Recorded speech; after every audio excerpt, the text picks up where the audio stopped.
ఈ పరిశుద్ధ గ్రంథాన్ని చదువుకోనండి.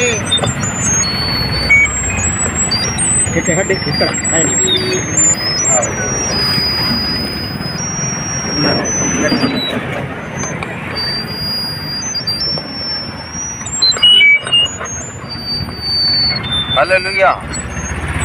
ప్రియమైన సహోదరి సహోదరులారా, దయచేసి దేవుని గురించి తెలుసుకోవటానికి ఇదిగో దేవుడు రాయించిన పుస్తకం పరిశుద్ధ గ్రంథం బైబిల్ అంటారు.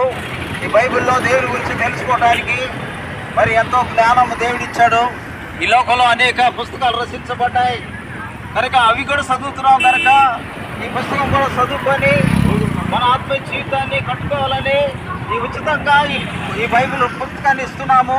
ప్రతి ఒక్కరు ఈ గ్రంథాన్ని తీసుకొని చదువుకోవాలని, దేవుని గురించి ఎక్కువగా తెలుసుకోవడానికి ఈ పరిశుద్ధ గ్రంథం సహకరిస్తుంది. యేసుక్రీస్తు వారు ఈ లోకానికి వచ్చారు, మనందరి కొరకు, లోకంలో ప్రతి వారి కొరకు ఆయన స్వరక్తాన్ని చెందించారు, సమాధి చేయబడి 3వ దినాలు లేచారు. సహోదరి సహోదరులందరికీ మన ప్రభు అయిన యేసుక్రీస్తు వారి నామములో వందనాలు స్తోత్రాలు. అని ఆ సహోదరి సహోదరులారా, యేసుక్రీస్తు వారు రండి నా ప్రియ సహోదరి సహోదరులారా, యేసుక్రీస్తు వారు చెప్తున్నారు, ప్రయాసపడుచున్న సమస్త జనులారా నా యొద్దకు రండి, నేను మీకు విశ్రాంతిని ఇస్తానన్నారు. కనుక ఈ లోకంలో మనకి అందరికీ విశ్రాంతి లేదు కనుక యేసు ప్రభువు దేవుడు, ఆయన రక్షకుడుగా ఉన్నాడు, ఆయన మన కొరకు విశ్రాంతి ఇస్తున్నారు. కనుక ఆ విశ్రాంతి పొందడానికి, దేవుని గురించి ఇంకా ఎక్కువగా తెలుసుకోవడానికి ఈ పుస్తకాలు తీసుకొని ఫ్రీగానే ఇస్తున్నాము, డబ్బులు అవసరం లేదు. దేవుని గురించి తెలుసుకోవాలని మా ఆకాంక్ష.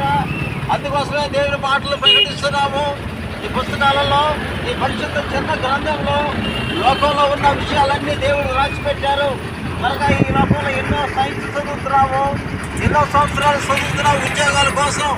కానీ పరలోకం ఇచ్చే ఈ పుస్తకము, ఈ యొక్క పరిశుద్ధ గ్రంథంలో ఎన్నో విషయాలు దేవుడు రాయించి పెట్టారు. కనుక యేసుక్రీస్తు వారు చనిపోయి సమాధి చేయబడి 3వ దినాలు లేచారు మన కొరకే. ఇదిగో ఎవరైతే నమ్ముకుంటారో, ఎవరైతే నమ్మి బాప్తిసం పొందారో వారు తిరిగి మరలా యేసు ప్రభువు వారు తీసుకెళ్ళడానికి వస్తున్నారు. కనుక మన రోగ రుగ్మతులన్నీ ఆయన భరించారు, ఆయన ఎన్నో శ్రమలు పడ్డారు మన కొరకే. కనుక ఈ పరిశుద్ధ గ్రంథం ఉచితంగా ఇవ్వబడుతుంది.